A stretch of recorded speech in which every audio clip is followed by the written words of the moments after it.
now that we know that we're gonna have bumps in this life and there's no way getting around them, let's think about how do we know we're going down the right path? I mean, right versus wrong.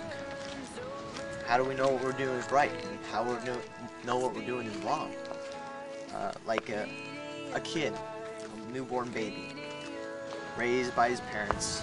They always teach him, don't touch the oven when it's on, put the toilet seat down when you're done, and don't wash whites with colors with whites in the laundry.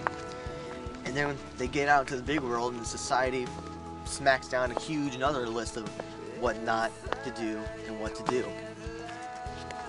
We get kind of scared because we don't have control of our lives. We think that we don't have any freedom.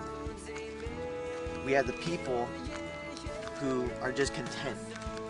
They think, well, I'm gonna mess up in this life, I might as well just be happy with what I mess up with. Which is partly true, but in reality, they're asking themselves, is there something more? Is there something better in this life? And then we have those people who are religious. They have their Bible studies. They pray every night, every morning, every time before they eat. They think they got it down and they got to figure it out. But at the end of the day, they're not exempt from the pain. If they were this Rubik's Cube, they would have one face correct, but everything else is just messed up. They're not exempt from the pain, just like everyone else. They're human too. And so when it comes time to mess up and feel failure, they mess up, just like everyone else. And they crash down. So, just to get this straight, if we try, we're gonna fail. If we don't try, we're gonna fail.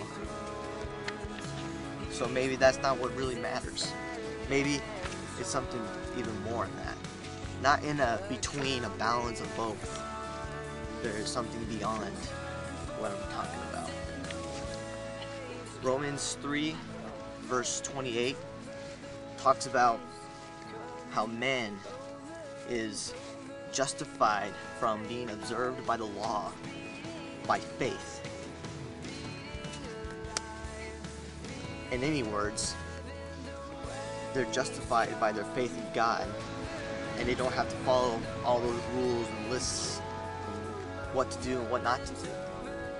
I'm not saying they're rule breakers, but they put their lives in the hands of God, and God takes care of them. You see, people are scared that they're not going to have any control in their lives, and they don't want the creator of the universe to be in control of their lives. But let's think about it. Creator of the universe, he knows what's going on, and if we just let go and let him love us and comfort us, then we'll feel that content that we all long for.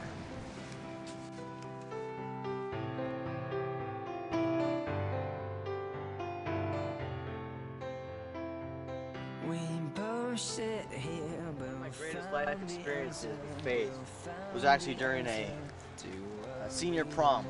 It was my senior year, and I wanted to ask this adorable girl to prom with me.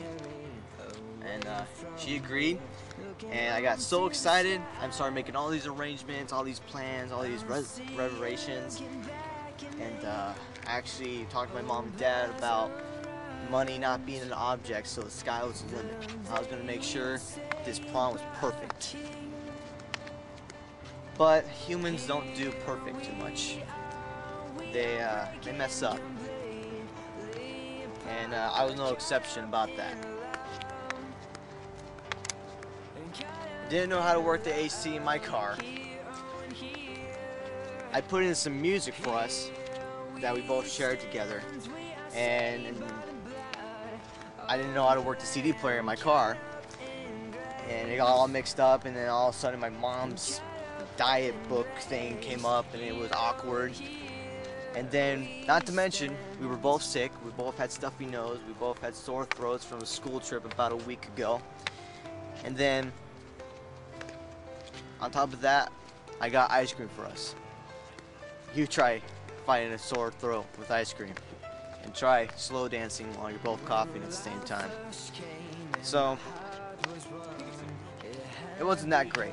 Luckily, she was a little bit more smarter and got some hot tea for us for our sore throats. That's why she's adorable. But let's think about it. We all want perfect stuff, perfect weddings, perfect proms, or even a perfect life. But we only hear about it, but never really experience it. And if we did experience it, how would we know it was perfect? Maybe it's the faith, the hope, and the love about the event that makes it special. At the end of the prom, after we're both done coughing and stuffing our blowing our noses out, we looked at each other and said, or I knew what she was thinking. She was thinking, I love you. And if I had to do it again, I wouldn't change a thing. So, when you go bankrupt, or you lose that job of your dreams, or you lose that relationship, or a relationship isn't working out like you planned it would, may you know that God loves you. He wants to comfort you. He wants to put you in your arms, put you in his arms, and love you. Because he cares about you, and he wants to show that he cares for you. When you're all down in the dumps, you don't know what to do, and God is twisting you and turning you, just remember that you were meant for so much more. So much more. Completely apart, caught up in love, and caught up in love. Here, oh, and here we stand.